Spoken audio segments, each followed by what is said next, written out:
नमस्ते एवरीवन। आप सबका एक बार फिर से स्वागत है आपके अपने चैनल सोल्स मंत्रा पर, जहां हम बात करते हैं एनर्जी वर्ल्ड की, मिस्टिक वर्ल्ड की, एनर्जी हीलिंग और स्पिरिचुअलिटी की। अगर आप भी ऐसे ही कंटेंट में इंटरेस्ट रखते हैं तो चैनल को लाइक और सब्सक्राइब करना न भूलें। तो चलिए बढ़ते हैं आज के वीडियो की ओर। आज इस वीडियो में हम बात करने वाले हैं कर्म बंधन और कर्म बंधन से कैसे छूटे। इन दोनों विषयों को जानना बहुत जरूरी है अगर आप आध्यात्मिक यात्रा पर चल रहे हैं। सबसे पहली चीज जो जानने और समझने की है कि परमात्मा हमें गलत कार्य करने से क्यों नहीं रोकता। अगर हमसे बुरा कर्म हो रहा है तो उसका फल हमें बुरा मिलने वाला है, तो फिर परमात्मा तो सबसे शक्तिशाली है, वो हमें क्यों नहीं रोक देता? क्योंकि परमात्मा भी कुछ नियमों से बंधा हुआ है। उसने हमें यहाँ पर भेजा है फ्री विल देकर। फ्री विल का मतलब है कि हम अपनी बुद्धि से निर्णय ले सकते हैं कि हमें क्या करना है, और इसमें वो भी इंटरफेयर नहीं कर सकता। उसने अपने को भी ये अधिकार नहीं दिया है कि वो हमारी फ्री विल में इंटरफेयर कर सके या हमारी फ्री विल को नकार सके। तो जब हम परिस्थितियों को देख करके अपनी सोच समझ से निर्णय लेते हैं तो वो कई बारी सही होता है और कई बारी गलत होता है। हर बारी हमारा निर्णय सही हो इसके लिए जरूरी है कि हम लगातार ज्ञान जो है उसको अर्जन करते रहें। जब हम अज्ञानता में जीते हैं, अंधकार में जीते हैं, तो हमें कई बारी चीजें बहुत सही दिखाई देती हैं क्योंकि हम उनको अभिमान या ईगो की दृष्टि से देख रहे होते हैं। हम आध्यात्मिक दृष्टि से उसे नहीं देखते। यहाँ पर एक चीज जानना बहुत जरूरी है कि जब हम आध्यात्मिक यात्रा में प्रवेश करते हैं तो हम सबने ये महसूस किया है कि हमारे जीवन में कष्ट अचानक से बढ़ने लगते हैं। चाहे वो शारीरिक कष्ट हो, चाहे वो मानसिक तनाव हो, परिस्थितियां कुछ ऐसी हो जाती हैं जहां हमें हर समय लगता है कि हम तो सब कुछ अच्छा कर रहे हैं, फिर हमारे साथ ऐसा क्यों हो रहा है। तो इसके लिए ना मुझे आपको एक एग्जाम्पल देना पड़ेगा। जब हमारी क्लासेस होती हैं, स्कूल तो हम सब गए हैं, जब स्कूल में टीचर एग्जाम लेता है तो सबसे डिफिकल्ट क्वेश्चन किसको देता है? सबसे कमजोर शिष्य को या सबसे ब्राइट वाले स्टूडेंट को? सबसे ब्राइट स्टूडेंट को ना। तो यही चीज तो है हमारे साथ भी। जब हमने चुन लिया कि हमें परमात्मा के रास्ते पर आगे बढ़ना है तो वो भी खुश हो जाता है और वो चाहता है हमारे अंदर की सारी शक्तियों को बाहर निकाल देना। और वो कब बाहर निकलेंगी? आपने एक बीज तो देखा होगा, एक बीज में कितनी संभावनाएं होती हैं। एक बीज जो है वो पूरा जंगल जो है वो निर्माण कर सकता है, मगर हर बीज जो है वो पौधा नहीं बनता। वो पौधा कब बनेगा? जब उसके ऊपर एक प्रेशर आएगा, जब उसके ऊपर एक दबाव आएगा। तो वही दबाव तो परमात्मा भी हमारे ऊपर डालता है जब वो हमारे सामने कुछ चैलेंजेस लेकर आता है, कुछ ऐसी परिस्थितियां लेकर आता है जो हमें हमारे कंफर्ट जोन से बाहर निकलने पर विवश करती है, मजबूर करती हैं। और जब हम अपने कंफर्ट जोन के इस शेल से बाहर निकलते हैं ना, तो हमारे उस बीज के ऊपर की परत टूटती है और फिर हमें पता चलता है कि हमारे अंदर तो असीम शक्ति है, असीम संभावनाएं हैं इसी बीज की तरह जो एक जंगल का निर्माण कर सकता है। तो हमारे अंदर तो बहुत बड़ा खजाना छुपा हुआ है, और जब हम उससे एकाकार होते हैं तभी तो हम परमात्मा को भी पा पाते हैं, तभी तो हम परमात्मा को देख पाते हैं। तो ये जो परिस्थितियां हमारे सामने आ जाती हैं, ये हमें डराने के लिए नहीं, सिखाने के लिए आती हैं, क्योंकि हमने ही मांगा है। ये भी हमारी फ्री विल है। अगर शारीरिक कष्ट आ रहे हैं तो इसके दो कारण हो सकते हैं कि या तो आपका कोई पिछला कर्म बंधन, कर्म भोग नष्ट हो रहा है, जिसको शायद आप योग से नष्ट नहीं कर पा रहे हो, तो वो शारीरिक कष्ट के रूप में नष्ट हो रहा है, या फिर आपको कुछ और सीखना बाकी है। अगर परिस्थिति बार बार घूम करके आपके सामने आती है तो इसका मतलब वो लेसन अभी आप सीखे नहीं है। जब तक वो लेसन आप सीखेंगे नहीं, तब तक वो परिस्थिति घूम घूम कर आपके सामने आती जाएगी। अगला प्रश्न ये आता है कि जब इतना ही आसान है या इतना ही जरूरी है परमात्मा को पाना, तो हर कोई क्यों नहीं पाता? हर कोई क्यों नहीं इस यात्रा पर चलना चाहता? इसका भी आंसर बहुत सिंपल है।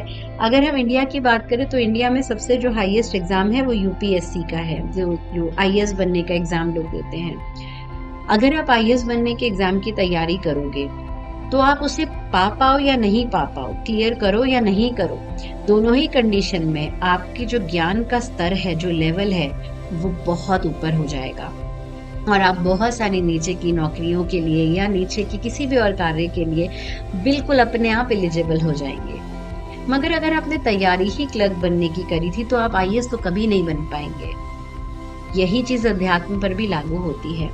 जब हम क्षुद्र इच्छाओं में पड़े रहते हैं ना, कि मुझे धन मिल जाए, मुझे घर मिल जाए, है ना, ये छोटी छोटी जो लालच भरी इच्छाएं हैं ना, सिर्फ अपने लिए, जब हम इनमें उलझे रहते हैं तो इन छोटे छोटे लालचों से हम ऊपर नहीं उठते और हम उसको नहीं पा पाते, उस विराट को नहीं पा पाते, हमारे अंदर वो जिज्ञासा ही नहीं आती। तो अगर आपके अंदर वो जिज्ञासा आई है ना कि आप उसे पाना चाहते हो, तो समझ लीजिए कि वो भी आपको उतना ही प्यार करता है। वो चाहता है कि आप उसके रास्ते पर चलो और इसीलिए वो आपके ऊपर दबाव भी डाल रहा है, क्योंकि उसको पता है आपके अंदर कितनी संभावनाएं हैं, वो जानता है। वो आप अपने आसपास के ऐसे एग्जाम्पल्स मत देखो कि कितने लोग अध्यात्म के रास्ते पर चलते हैं और उनको कुछ भी प्राप्त नहीं हुआ, क्योंकि हो सकता है कि उनमें से कईयों को कुछ प्राप्त नहीं हुआ, मगर आप उन पर फोकस करो ना जिनको सब कुछ प्राप्त हुआ है। मैंने अपने पिछले वीडियो में भी बोला था कि एनलाइटमेंट एक बहुत हायर स्टेज है, मगर एनलाइटमेंट तक ना पहुंच पाने के डर से अगर हम आध्यात्मिक यात्रा ही नहीं शुरू करेंगे तो फिर तो हमारे कर्मों के बंधन और गहरे होते चले जाएंगे। हम पता नहीं कितने जन्मों से कितना ज्यादा कार्मिक डेट या हम ये कर्ज लेकर घूम रहे हैं और अभी भी इस जन्म में भी नहीं समझेंगे तो अगले जन्म में पता नहीं कितना बड़ा और कर्जे का ढेरा हमें अपने सर पर लेकर जाना पड़ेगा, है ना। तो इसीलिए ना निराश नहीं होना। जीवन में कुछ भी आ रहा है ना सामने, जब आपने चुन लिया है तो फिर उसके ऊपर चलिए। यहाँ पर मुझे गौतम बुद्ध की एक कहानी स्मरण हो रही है। गौतम बुद्ध के एक शिष्य ने उनसे पूछा कि आप कहते हो कि परमात्मा को पाना बहुत आसान है, हर कोई पा सकता है, तो फिर हर कोई क्यों नहीं पा लेता। तो गौतम बुद्ध ने अपने शिष्य से बोला, तुम एक बारी बाहर गांव में जाओ और वहाँ हर किसी से पूछना कि वो जीवन में क्या चाहते हैं। शिष्य उनके कहे अनुसार गांव में गया और वहां पर कई लोगों से बात करी और उनसे पूछा कि आप क्या चाहते हो। सब लोगों ने अलग अलग जवाब दिया। किसी ने कहा जमीन चाहिए, किसी ने कहा ताकत चाहिए, किसी ने कहा धन चाहिए, किसी ने कहा पुत्र चाहिए, किसी ने कहा स्त्री चाहिए, मगर किसी ने नहीं कहा कि मोक्ष चाहिए। निराश होकर जब वो शिष्य वापस लौटा तो गौतम बुद्ध ने उनसे प्रश्न किया कि कितने लोगों ने कहा उन्हें मोक्ष चाहिए। तो शिष्य निराश हुआ और उसने कहा एक ने भी नहीं। तो गौतम बुद्ध हल्के हल्के मुस्कुराए और बोले कि मैं यही तो कहता हूँ कि हर आदमी कर सकता है, हर आदमी परमात्मा को पा सकता है, मगर पाना चाहता है ये मैंने नहीं कहा। तो यही पर अंतर आता है, आपके अंदर वो तड़प कितनी है, वो ललक कितनी है, क्या रोना आता है उसके लिए, क्या परमात्मा की याद में मन भर जाता है। इतनी तड़प, इतनी लगन जब तक नहीं आएगी तब तक हम कितना भी योग सीख लें, कितने भी लेसन्स ले लें, हमें शायद वो प्राप्त नहीं हो पाएगा। तो पहले अंदर से वो प्यार उसके लिए उमड़ के आना है। जितना वो प्यार बढ़ता जाएगा, एक सरेंडर की भावना बढ़ती जाएगी, तो फिर आप देखना कि चमत्कार होते ही चले जाएंगे। तो यहाँ पर जो हमने दो चीजें यहाँ पर बात करी, उनको जरूर ध्यान रखिए कि फ्री विल आपके पास है। आप जो भी कर रहे हैं ना, उसके लिए आप रिस्पॉन्सिबल हैं। अगर आज आप अध्यात्म के रास्ते से लौटने का निर्णय लेते हैं तो भी आपके पास में ही पावर है, और आप आगे बढ़ने का निर्णय लेते हैं तो भी पावर आपके पास है। कर्मों के बंधन को तोड़ना है तो भीतर की ओर आना पड़ेगा, बाहर की क्षुद्र इच्छाओं से दूर हट करके अंदर के आनंद की ओर आना पड़ेगा। और एक और बहुत जरूरी चीज है जिसको हम बोलते हैं ग्रैटिट्यूड। ग्रैटिट्यूड शब्द ना आजकल हमारे वेस्टर्न कल्चर से हम तक घूम कर वापस आया है, बट हमारे तो धर्म में या हमारे तो जो भूमि है इसी में ये ग्रैटिट्यूड हमेशा से रहा है।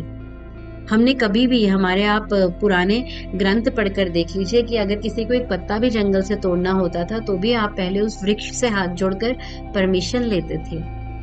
तो हम तो उसी परंपरा के साथ जुड़े हुए हैं जहां हम हर एक चीज के लिए धन्यवाद प्रकट करते हैं। तो जो अच्छा हो रहा है उसके लिए भी धन्यवाद, जो अच्छा नहीं हो रहा है उसके लिए और बड़ा धन्यवाद, क्योंकि वो तो हमें और पता नहीं और क्या सिखाने वाला है।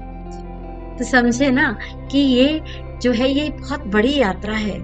धीरे धीरे धीरे धीरे अनफोल्ड होती है। जैसे जैसे आगे बढ़ोगे वैसे वैसे पता नहीं क्या क्या अंदर से निखरता आएगा, क्या क्या मिलता जाएगा, और फिर बस खुशी में नाचते ही रहेंगे, नाचते ही रहेंगे, परिस्थिति कुछ भी हो। ठीक है ना? तो फिर डरना नहीं है और आगे बढ़ना है। और जब तक हम मिलते हैं नेक्स्ट वीडियो के साथ, तब तक के लिए कीप मैनिफेस्टिंग।